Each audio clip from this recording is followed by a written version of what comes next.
ছোট ছোট মুহূর্তগুলোই আসলে জীবনের সবচেয়ে বড় শান্তি। Hello, this is Priya from টিয়া অ্যান্ড মুস্তাহিদ। কেমন আছেন সবাই? কেমন কাটলো আপনাদের ঈদ?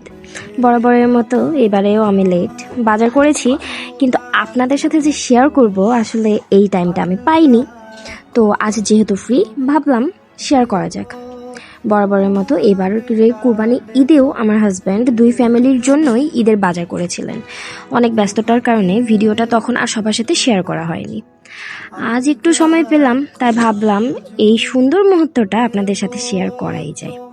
আসলে আমি একটি জিনিস খুব বিশ্বাস করি, ঈদের বাজার মানে শুধু কাপড়, জিনিসপত্র বা ব্যাগ ভর্তি কেনাকাটা না। এর মাঝে লুকিয়ে থাকে অনেক দায়িত্ব, পরিবারের প্রতি ভালোবাসা আর একজন মানুষের সুন্দর মন মানসিকতা। একটা মেয়ে সব সময় দামি জিনিস চায় না, সে চায় তার মানুষটা তাকে বুঝুক, সম্মান করুক, তার পরিবারকেও নিজের পরিবারের মতো দায়িত্ব দিক এবং সবাইকে নিয়ে ভালো থাক। কারণ একটা সম্পর্কে ভালোবাসার থেকেও গুরুত্বপূর্ণ হলো সম্মান, আর যেখানে সম্মান থাকে সেখানে সম্পর্কটা অনেক বেশি সুন্দর হয়ে যায়।